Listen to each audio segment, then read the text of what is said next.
예수님은 누구신가? 오늘은 배척을 당하시는 예수님을 공부합니다. 우리는 지난 시간에 예수님은 선한 목자이심을 공부했습니다. 목자는 선한 목자와 사꾼 목자가 있었지요. 선한 목자와 사꾼 목자는 평상시에는 같아 보일 수 있습니다. 그러나 이리가 오면 선한 목자는 양을 위해 목숨을 버립니다. 사꾼 목자는 자신의 삭슬 위에 양을 돌봄으로 양을 버리고 도망을 갑니다.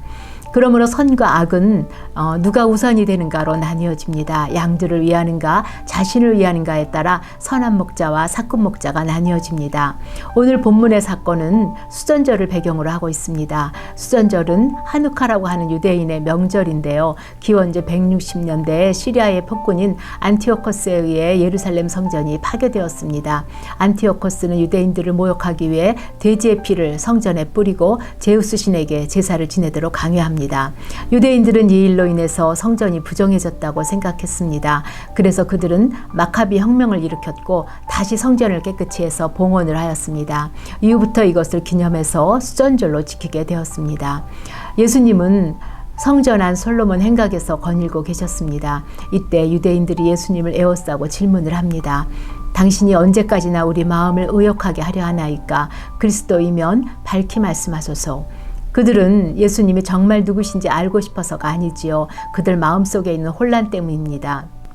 유대인들은 그동안 예수님이 행하신 많은 표적들을 보았습니다. 그러나 예수님의 표적들을 보면서도 그들은 예수님을 메시아라고 생각하지 않습니다. 자신들이 기다리고 있는 메시아는 마카비나 다윗과 같은 정치적인 메시아입니다.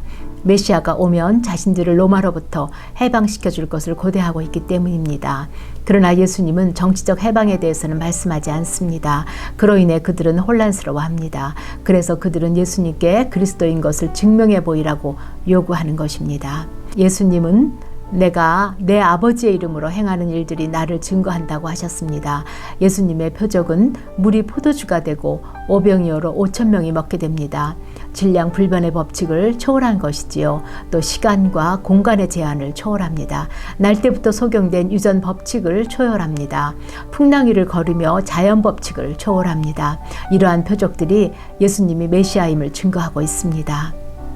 예수님은 처음부터 나는 하나님의 아들이며 생명의 떡이고 영생하는 생수이고 선한 목자라고 말씀하셨습니다. 이 모든 말씀과 또 기적이 예수님은 그리스도요 하나님의 아들이심을 증거하고 있습니다. 그러나 유대인들은 예수님의 말을 믿지 않습니다. 예수님이 보이신 표적과 말씀이 부족해서가 아니지요. 그들이 기대하는 메시아의 모습이 예수님과 다르기 때문에 거부합니다. 예수님은 너희가 내 양이 아니므로 믿지 않는다고 말씀하십니다. 예수님께 속한 양은 내 음성을 들으며 나는 그들을 알며 그들은 나를 따른다고 하십니다. 예수님께 속한 양이기 때문에 예수님의 말씀을 듣고 예수님이 누구신지 알며 예수님을 따라가게 되는 것입니다. 그러므로 예수님을 믿지 못하고 예수님을 따르지 않는 것은 예수님의 양이 아니기 때문이지요. 주님의 음성을 듣고 순종하는 자에게 예수님은 다음과 같이 축복을 말씀하십니다. 본문 28절에 내가 그들에게 영생을 주노니 영원히 멸망하지 아니할 것이요 또 그들을 내 손에서 빼앗을 자가 없느니라. 예수님이 약속하신 축복은 영생입니다. 영원히 멸망하지 않는 생명이지요. 이 축복은 만물보다 크신 하나님께서 주신 것이므로 그 누구도 빼앗을 자가 없다고 말씀하십니다. 그렇습니다. 때로는 도둑과 강도가 양들에게 옵니다. 또 이리가 양들의 생명을 빼앗으려고 합니다. 그러나 그들은 예수님의 손에서 양들을 빼앗을 수가 없습니다. 세상의 어떤 악한 세력도 우리의 죄와 허물까지도 하나님이 주시는 영생을 빼앗아갈 수 없습니다. 로마서 8장 35절은 말합니다.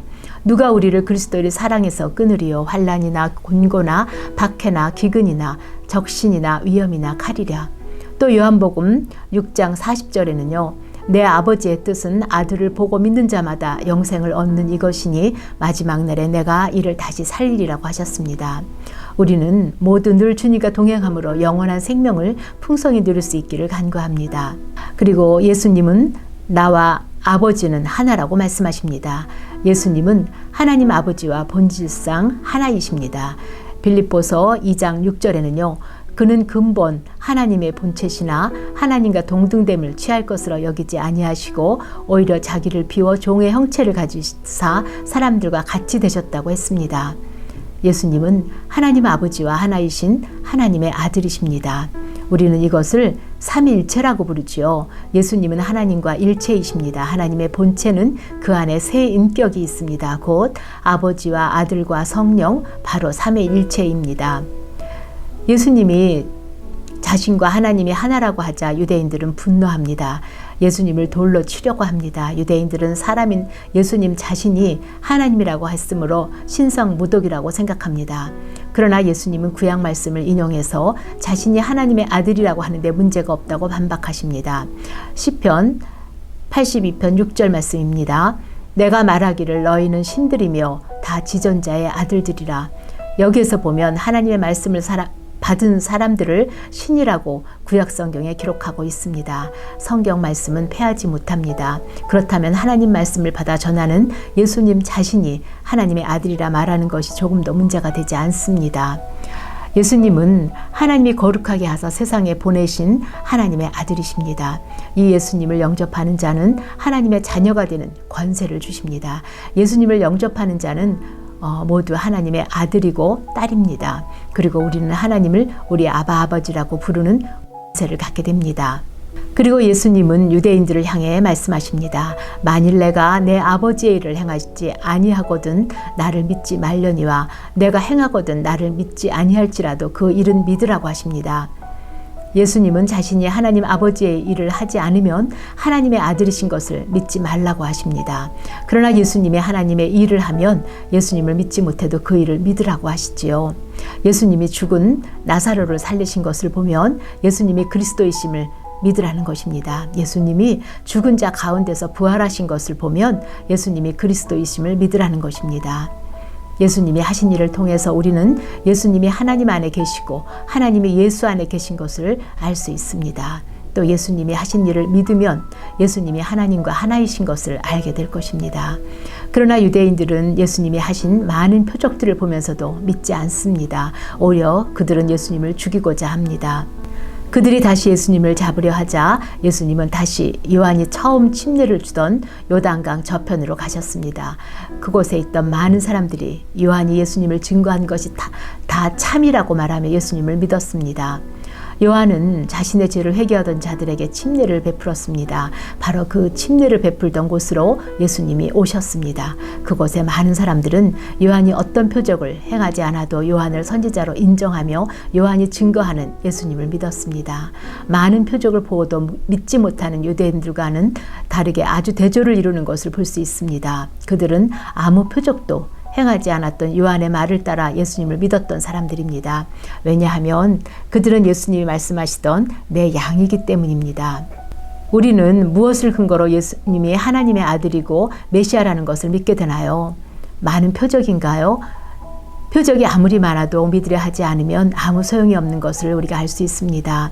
주님이 내 양은 내 음성을 듣고 그 음성을 따른다고 하셨습니다. 그러면 영생을 얻게 되고 풍성한 삶을 살게 됩니다.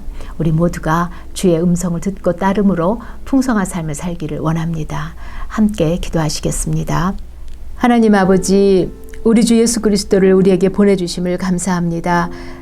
예수님을 우리 구주로 우리의 메시아인 것을 믿습니다. 우리 모두가 선한 목자이신 주님의 음성을 듣고 주님의 음성을 따라가기를 원합니다. 우리를 푸른 풀밭에 누이시며 쉴만한 물가로 인도하여 주시기를 간절히 원합니다.